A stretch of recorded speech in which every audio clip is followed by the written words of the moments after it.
There is no doubt that the last 12 months have been particularly difficult for board gamers. Not saying that it hasn't been difficult for everyone, but in terms of actually doing this hobby, it's been made pretty difficult. Now, it has been proven that the tools are there, using things like video conferencing software and various emulators online. You can actually carry on, but it always lacks that certain something. The games still lack that atmosphere of having a room of people together, looking around desperately at one another's play states, and that spine-tingling feeling that just fills the room when it feels like the game is actually coming to an end.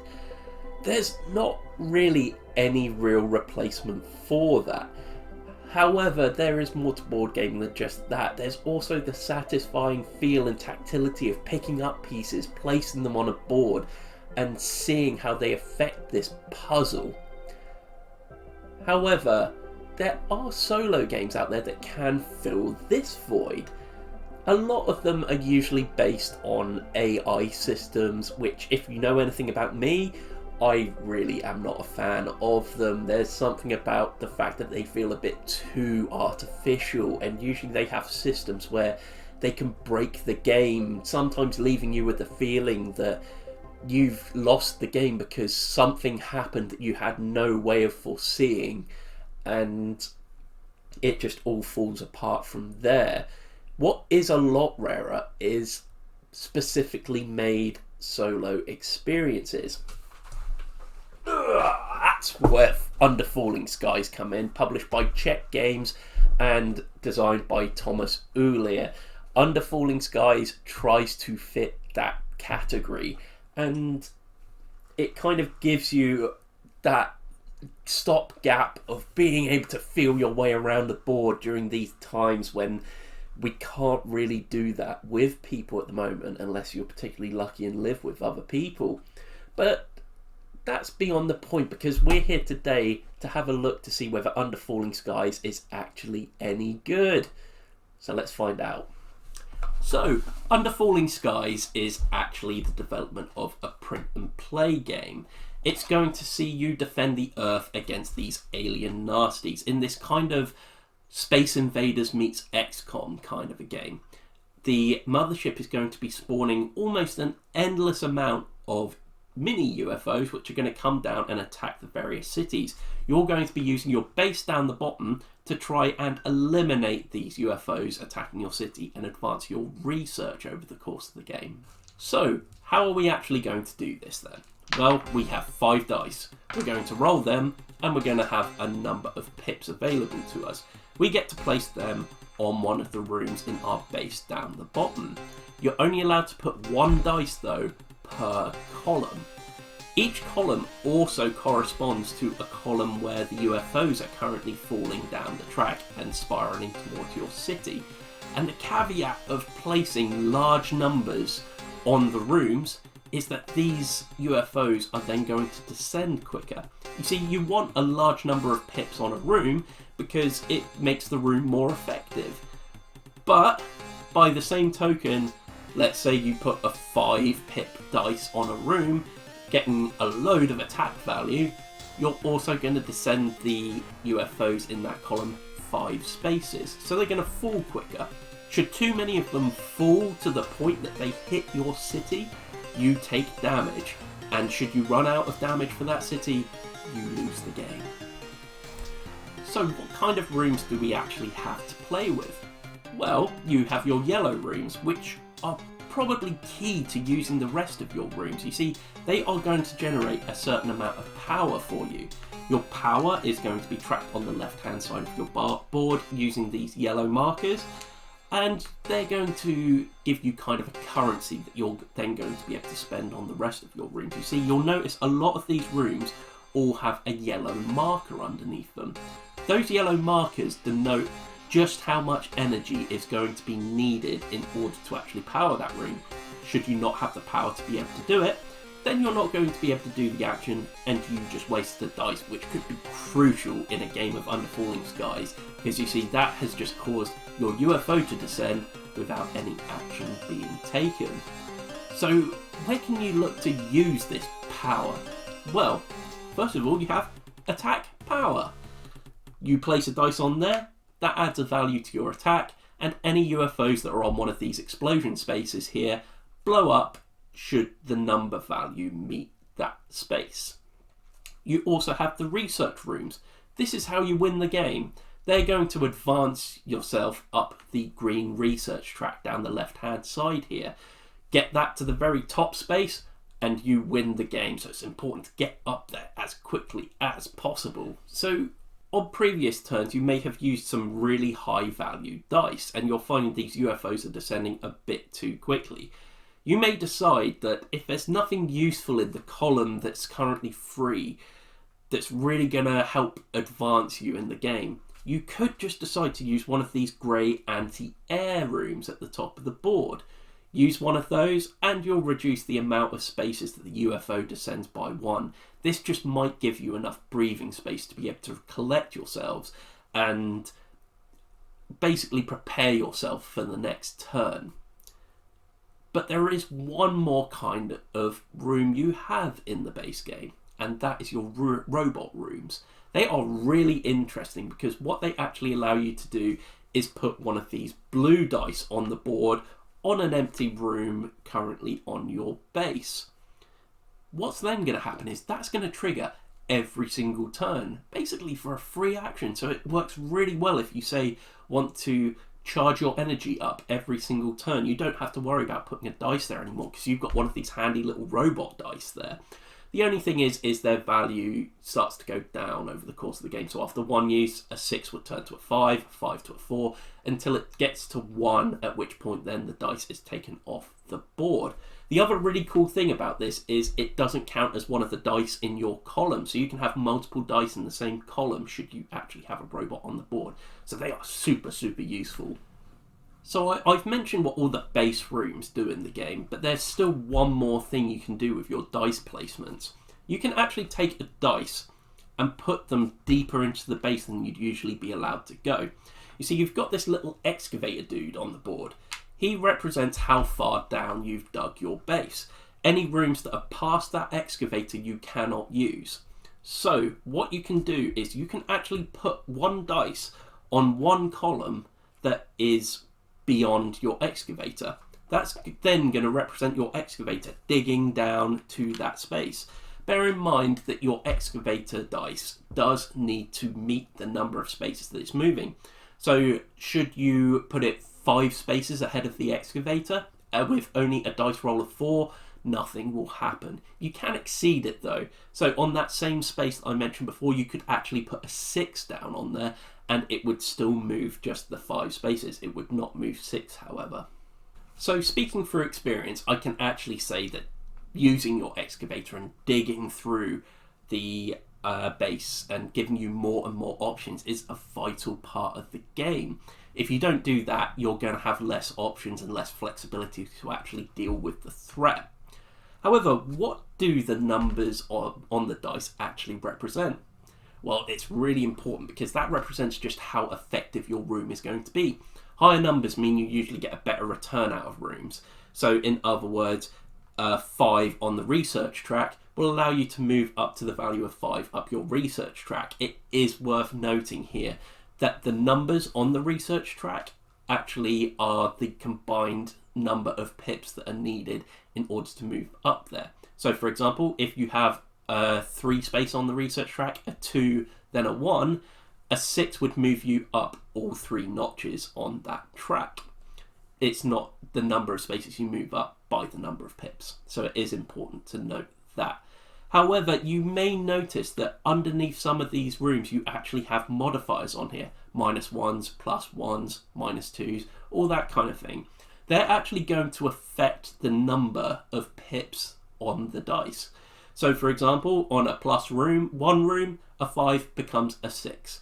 This affects the effectiveness in the room only. It doesn't actually affect the UFOs descending. So in that case, you would be able to get a 6 value dice for the cost of a UFO descending 5 spaces. This can be super, super useful, or it can just make this whole puzzle a little more difficult to figure out. So I've kind of already alluded to the fact that the dice have a secondary value. They're going to cause the UFOs to actually descend a number of spaces on the track. Now, interestingly enough, the UFOs actually have actions themselves. After you've done all your rooms and taken your turns with those, the UFOs then trigger what has happened to them on their space. I've kind of briefly already mentioned the explosion spaces. The explosion spaces mean that should you launch an attack from your base on using one of your red rooms, you're going to wipe out any UFO that currently is sitting on a value of explosion that meets or is less than the number of pips shown on the dice that are currently on the attack rooms. But there are a number of other nasty things that UFOs can do. They can switch tracks. If they land on one of these two arrows here, they will actually move over to another track, possibly giving you more UFOs to deal with on a single track, and again, making this a little harder to judge. Should a UFO actually be destroyed, it simply goes back onto the mothership and awaits being spawned the next turn, providing it's one of the red ones. You also have these little white UFOs here. Should you blow up one of those, they get taken off the board altogether. They never usually spawn at the beginning of a round, but may spawn later on, but I'll get to that a bit later. You also have these white outlines of a UFO here as well. That's particularly nasty, because what that's going to do is cause your mothership to descend a space. So that brings me to the next element of this game, which is the mothership itself. You see, it's going to keep descending, as I mentioned in the turn before. Should it ever hit the skull space down the bottom, then you lose the game. Does this mean you want to chip away at your research track slowly and just hold off the descending UFOs and really not worry about the mothership too much? Just try to avoid those white UFO spaces. No, you're wrong, because unfortunately that UFO is going to descend no matter what, that mothership. And then it's going to trigger a nasty ability that it's got down one of these right-hand side elements here. So they're going to range from such things as spawning these white UFOs. They may cause your excavator to move back, which is disastrous because you may have just unlocked a room that would be super useful to you later on, and the UFOs now destroyed the chances of using that for a little while. Or worse yet, it may move you back on that research track. And this is why the next question you are probably asking is, you want to avoid hitting those white UFO spaces at all costs. Not necessarily. You see, dropping the UFO at a vital point may actually avoid you taking one of those nasty actions. So, for example, you may have just fulfilled a 7 space on this research track, and then you realise on the next turn that that mothership is going to trigger the ability that actually bops you back a space on the research track, meaning you've got to get that 7 that you worked so hard for all over again.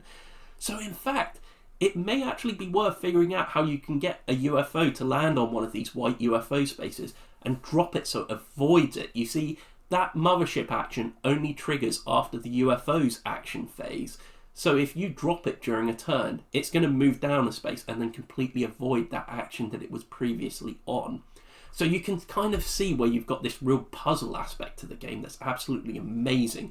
You not just want to be using your rooms effectively, but you're also trying to control the narrative of the game by making the little UFOs land on certain spaces so the mothership itself won't land on certain spaces, and it all becomes this wonderful Rubik's Cube of actions and events that are going to help you win the game. So, that is basically how you play a game of Under Falling Skies. You're going to roll your 5 dice, you're going to place them on rooms, you're going to move your excavator, UFOs are going to descend, you're going to raise your research level to win the game, or you're going to hit one of the skull icons on either the mothership track or the city's health track to lose the game. So I can see one of the concerns you're probably going to have here, and that is that Under Falling Skies is going to be the same game played over and over and over.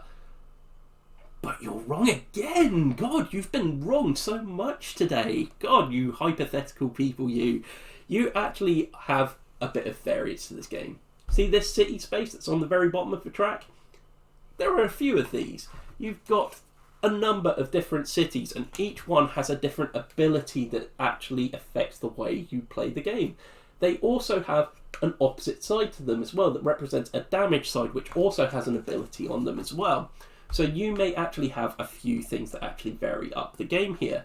Plus, on top of that, you'll also notice that there are these diamond shapes on this side of the city here. That tells you how to set up your base at the bottom. You see, you have got, let me get rid of these tokens here, you have a number of tiles that are all double-sided as well, that actually offer you up some variance in how the bases are built. So there's a number of different puzzles here, all of which offer a unique way of playing the game. Okay, one other thing that's worth noting is you also have difficulty levels to this game. Using the tiles that the UFOs are going to be coming down on their default side is the easy game. Want to make the game a little bit harder? Flip one of the tiles over to its harder side. Still not satisfied? Flip 2 tiles over to their more difficult side, and you can keep doing this to make the game more and more difficult for you. But this is actually still only the tip of the iceberg. This board game also comes with its own campaign that's going to be adding more and more elements into this game as well. These are also kind of in an XCOM inspired addition to this game as well. You see, every single round of the campaign, you're going to be given the choice of defending one of 2 cities. Choose one of them, and the other one gets destroyed automatically. Should you fail the one you've chosen twice, that city also gets destroyed and wiped out of the game. This adds more cities into your game as you play that you can actually add to your base game. But not only that, it also adds characters that can help you over the course of the game. It gives you scenarios that are going to give you different rules to add to the game. There's new rooms that are going to get added as well, which I am not going to show you any of because it should all be a surprise. Now, one thing that should be noted about Under Falling Skies is it is quite a punishing and difficult game. Little mistakes can actually lead to devastating losses. So I played the game in easy mode because I'm really, really bad at it.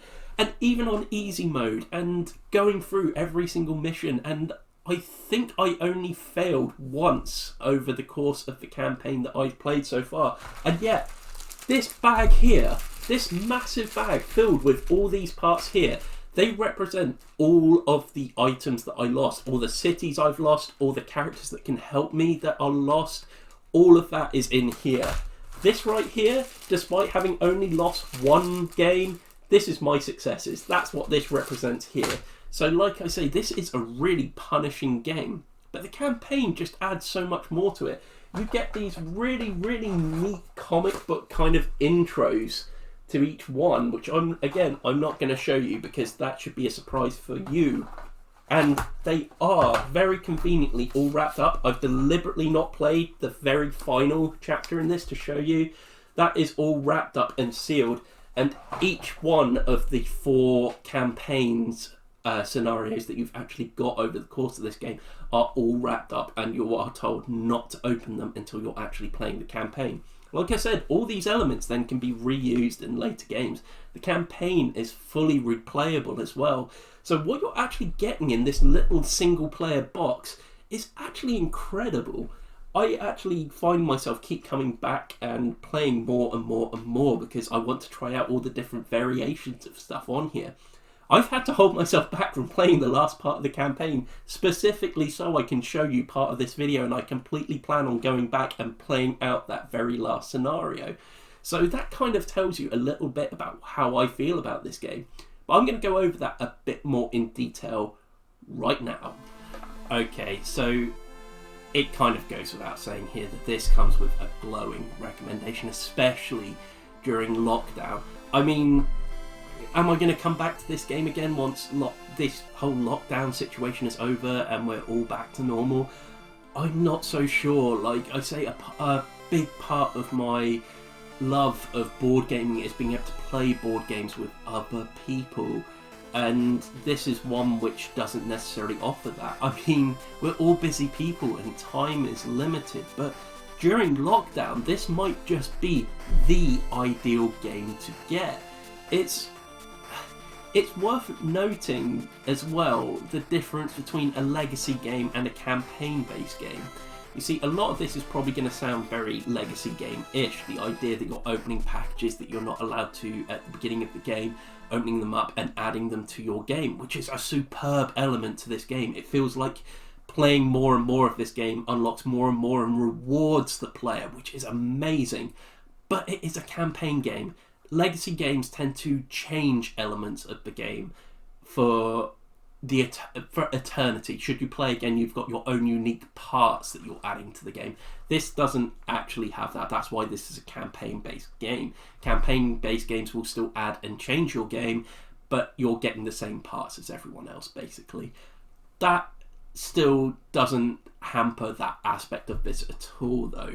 You're left with more than enough parts. They've been so generous with the scenarios they give you, the additional characters that you would have no idea about until you actually played the campaign. So I am going to spoil that part right here, but I can't really talk about the campaign without actually going through that. There are lots of other additional parts that are going to be added to the game in terms of tokens. You're going to get new cities. You're going to get new rules introduced to this game throughout your lifespan of playing this game, which really fills it with a hell of a lot of replay value. Again, it is also worth noting as well that this is a very challenging game. I said I played this on the easy mode to get through the campaign, and even on easy mode, I really only had one easy mission where everything went my way and I just breezed through it. Every other game feels like I just scraped by the skin of my teeth, even on easy mode. Admittedly, I did start to pick up how to play the game better over the course of game. Making use of the base by using the excavator more definitely helps, but it still doesn't go without saying that when things go wrong, they go very wrong in Under Falling Skies, and sometimes it can be really hard to recover. So there's going to be a lot here for people that do like challenging games. Playing this on the hard mode, I would struggle ever to complete a mission if I flipped all tiles over to their more difficult side. In terms of challenge, there's definitely a lot here for people. So in terms of how this is actually presented, the comic book stylings of the campaign, and just the theme in general, XCOM meets Space Invaders, works so brilliantly together. I absolutely love it. Being a bit of a sci-fi geek myself, it really sings to me. The way it's packaged as well is brilliant by cordoning off all the stuff that you're not meant to look at yet. It is done in such a way that you're not going to accidentally open stuff that you're not meant to. So that's kind of worth noting as well. So really, the most important thing I want to say about this game, and bear in mind, I forgot to mention one or two of the mechanics of this game for this simple reason of trying to keep this simple, because what is important to note about Under Falling Skies is just how simple this game actually is once you start playing. The idea that what you're doing is rolling dice, managing them in such a way that you're placing them on spaces where everything fits together. It's a really wonderful spatial puzzle, and it's really simple because all you're really doing is placing dice but working out how it's going to benefit you in the best possible way. Though it is worth noting, like I said, I didn't mention that these white dice, you may have noticed you have grey and white dice. The idea is that when you place the white dice, you have to re-roll every single other dice. So another element to that puzzle is when you place your white dice, when all your other dice are useless and you have to re-roll them, you may be put in a situation at times where you have to re-roll your dice and you don't really want to because of the order in which you're placing them. The fact that there's two white dice in there is basically what makes that brilliant, because should you get two useful rolls with your white dice and the rest of your grey dice are crap, you've kind of got to judge which white dice you need more, because the other white dice is then going to get re-rolled. So that's, again, it's another really interesting aspect to this game, because it's a simple system with complex decisions to make, and they're always going to be the best games, because there's nothing worse than sitting down with a group of players and having to explain a long, complicated system to them. Admittedly, you don't have that problem here anyway because you're playing this by yourself, but you can just sit down, you can pick up and you can just play this. There's very little going back to the rules to actually decide how basically you should be doing things because it is so simple enough. But like I said, it's those complex decisions that you have to make that really make this a gem. Fully recommend it. During lockdown, this is a must-have. If you can get hold of a copy, I really suggest you do because this is pretty much a perfect lockdown game. In terms of the downside to it, why wouldn't you want this? The difficulty. If you're the kind of person that doesn't like things to be overbearingly difficult, you may not enjoy this game. And that is a big maybe because I was finding you can really turn this down to the easy mode. It still feels like you've accomplished something, but usually, I would say more often than not, you manage to scrape by in it. Like I say, fully recommend it. I really can't see too many other problems with it. Nothing major. A wonderful game. Please do go out and buy it. And on that, thank you very much for watching this. If you would like to follow us on social medias, you can do at Everybody Dice on Twitter and at Everybody Dice Show on Instagram. We also have a Facebook page at facebook.com/everybodydice.